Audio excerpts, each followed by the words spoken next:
Bueno, hola a todos.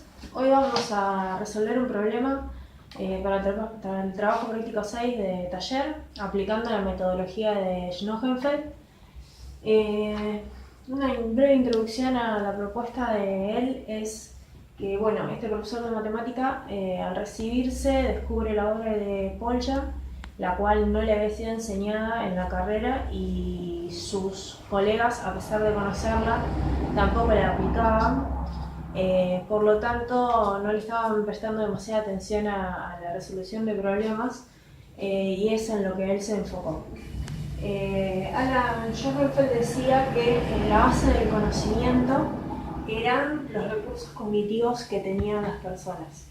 Estos recursos cognitivos, a su vez, eran influidos por 5 dimensiones que estaban relacionadas al momento de la resolución de problemas matemáticos en este caso. Entonces, esas 5 dimensiones son la base de conocimiento o los recursos cognitivos, que son los conocimientos del bagaje que trae el alumno de antemano, ¿sí?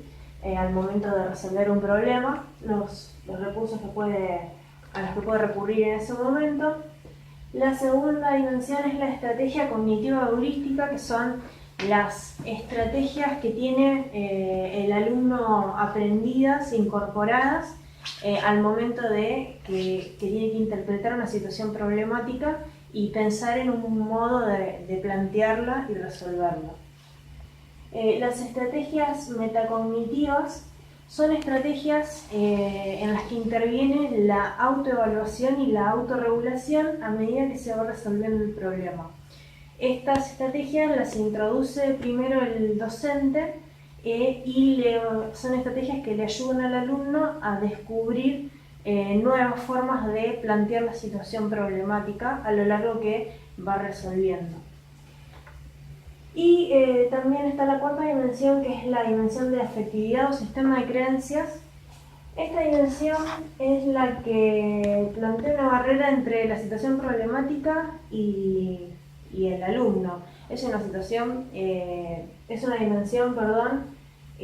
meramente que viene de la experiencia que tiene el alumno, en la que considera que un problema lo va a poder resolver o no, ya sea antes de leerlo, es un prejuicio que el alumno tiene, o cuando lo lee se pone esta barrera de si él es capaz o no de resolverlo. Y la quinta dimensión es la experiencia en la resolución de problemas. Esta es una técnica en la que, a medida que se van resolviendo situaciones, se van incorporando herramientas a la base de conocimientos, se van incorporando recursos cognitivos y estrategias para poder aplicar a futuras situaciones. Así que, bueno, a lo largo de la resolución de problemas, entre el docente y el alumno, van llenando estas dimensiones para poder ser cada vez capaces de resolver diferentes situaciones problemáticas con más facilidad. La situación que hoy planteo para aplicar esta metodología es el siguiente problema.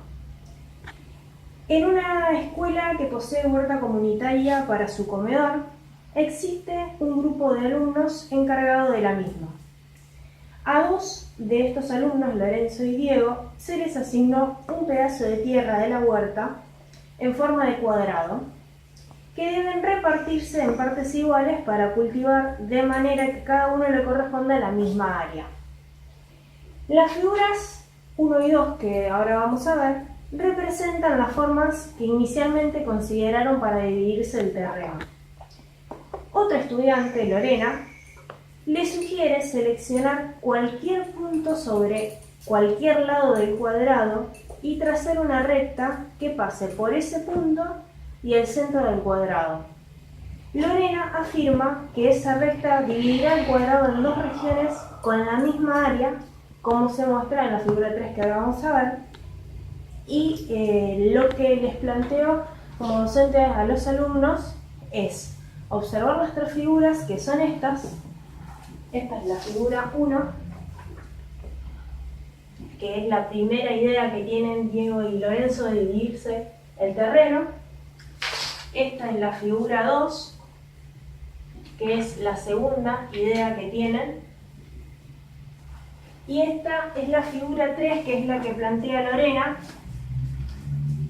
para que ellos se dividan el terreno. Lo que yo les planteo a ellos, a los alumnos como docente, es que veamos primero si es cierto lo que dice Lorena, si es cierta esta afirmación. Segundo, si siempre funciona este método para dividir el terreno, si llega a ser cierto, ¿no? Porque yo puedo elegir cualquier punto P sobre cualquier lado, si una recta pasa por el punto medio de ese punto P y divide los lados opuestos del cuadrado, lo divido por la mitad. Y tercero, si existe alguna relación entre el método original, que es estos dos, y este método que propone Lorena. A partir de eso, acá dejo escrito un resumen de los datos de la situación problemática y las incógnitas para tenerlas presentes. Y les pido a los alumnos que se dividan en parejas para que empiecen a trabajar. Esta división de parejas es una estrategia metacognitiva que les va a ayudar a ellos a adquirir habilidades para la resolución del problema, ya que pueden intercambiar opiniones y darse cuenta de que no hay una sola forma de pensar la situación problemática y poder debatir al respecto. Entonces, luego de que se dividan, les pido que vuelvan a leer el problema para que lo puedan pensar tranquilos y puedan debatir entre ellos cuáles son las respuestas que darían, cuáles son sus opiniones, sus ideas, y voy monitoreando el trabajo de cada grupo hasta que veo que todos han podido llegar a alguna conclusión, y yo creo que fácilmente se puede observar que todos llegan a divisar de que en las figuras 1 y 2 el terreno se divide en partes iguales. Ahora, todos juntos, mientras estamos mirando estas figuras, a todos se les plantearía que argumenten por qué piensan que están divididas en partes iguales. De vuelta, pueden volver a debatir en grupos y puede haber grupos. Entonces, que al presentar su forma de pensar ante todos, hayan construido un cuadrado en escala y hayan medido las dimensiones y hayan calculado el área de la región de Diego y de la región de Lorenzo, para poder llegar a la conclusión de que son regiones iguales. Lo mismo en la figura 2. Para la figura 3 también puede suceder algo similar. Ahora, puede haber otros alumnos que planteen que el cuadrado es una figura que tiene una sola dimensión, que los lados son todos iguales, ¿sí? Tiene una sola dimensión en los 4 lados, y que al dividirlo por la mitad va a corresponder a la mitad de este largo, y que este lado es igual a este, entonces las figuras en ambos lados son congruentes. Lo mismo con el triángulo, este lado es igual a este y este igual a este, por lo tanto estas dos figuras son congruentes. Y acá lo mismo, pueden subdividir tal vez a esta figura en dos triángulos, un triángulo y un rectángulo, que van a tener igual lado que los del lado vacío, ¿sí? El triángulo también acá opuesto, y podrían decir que son dos figuras, estas dos, congruentes. Son diferentes posibilidades conclusiones a las que los grupos pueden llegar, y estarían justificando su respuesta de que pueden visualizar esto de que son dos regiones iguales.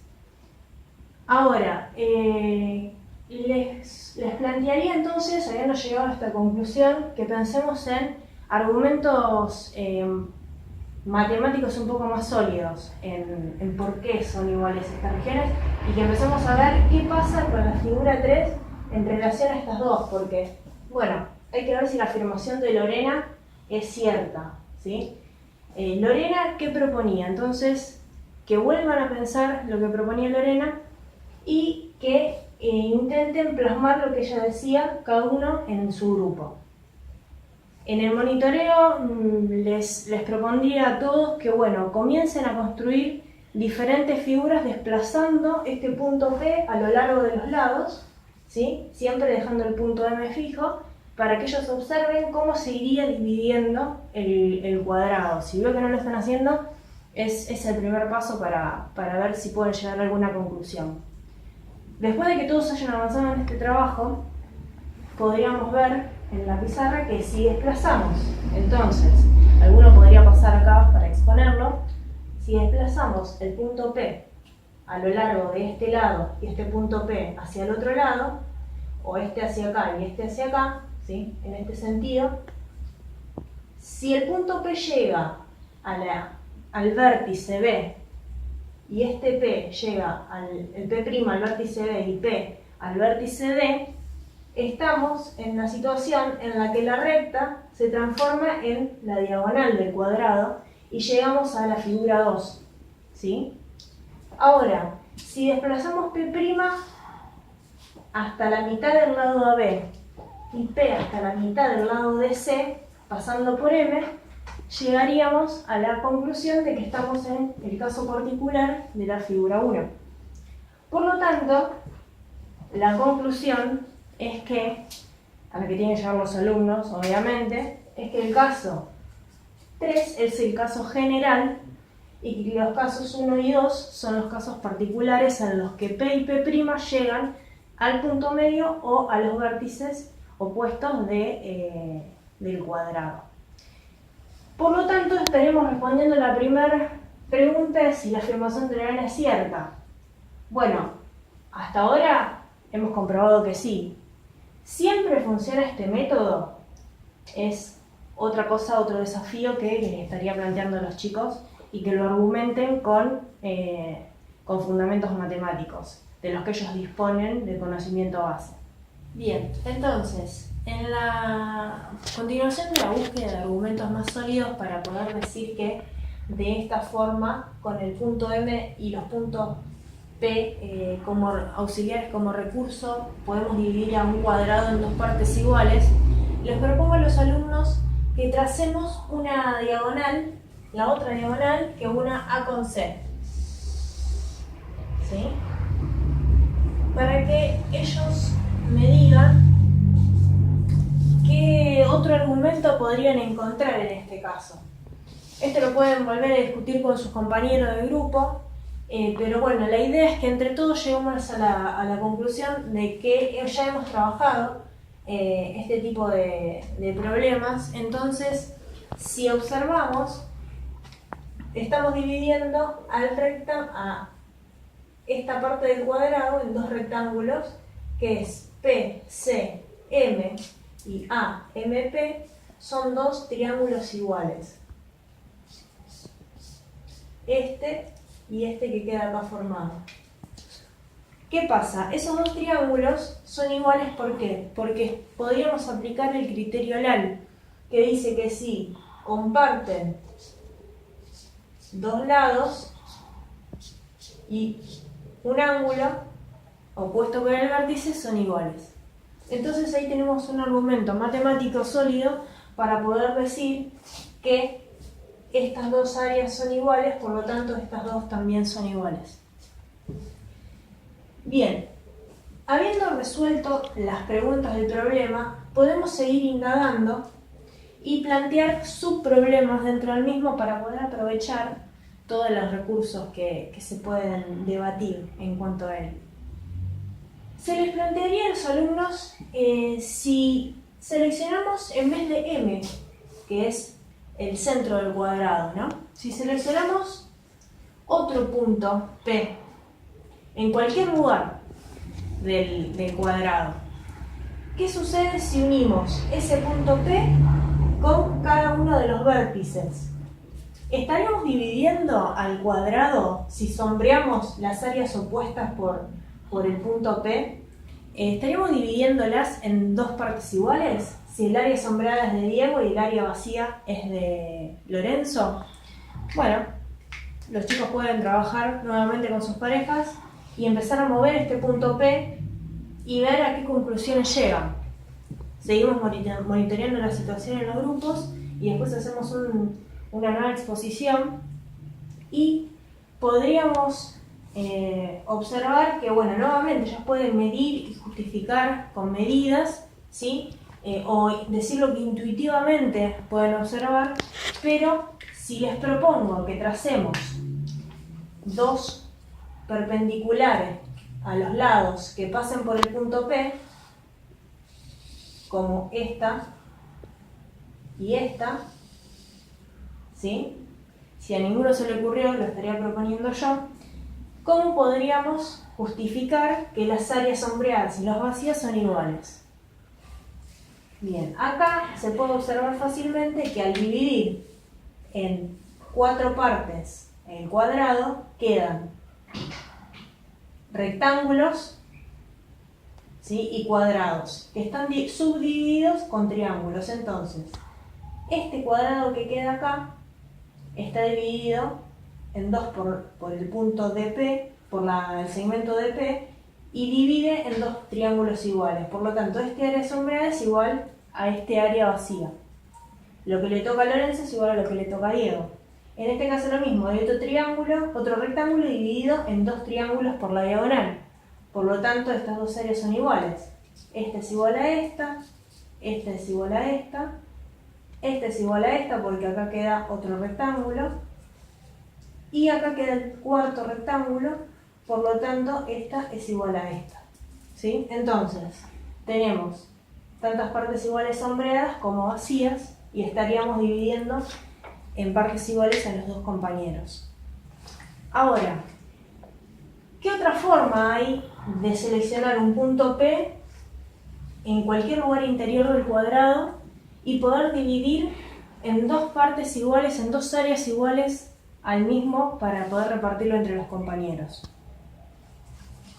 La importancia de que los chicos entiendan de que no hay una sola solución y de que todas las propuestas pueden ser escuchadas es importante en este método, y animarlos a que sigan indagando y que no se dejen frenar por sus creencias y por los prejuicios que traen de antemano. Entonces, todos juntos podríamos llegar a una conclusión que puede ser esta, ¿sí? Una propuesta diferente, que en vez de unir el punto P con los vértices, unamos el punto P con los puntos que intersectan estas perpendiculares que habíamos trazado, ¿sí? A los lados, que son R, Q, T y S. En vez de hacer esta unión,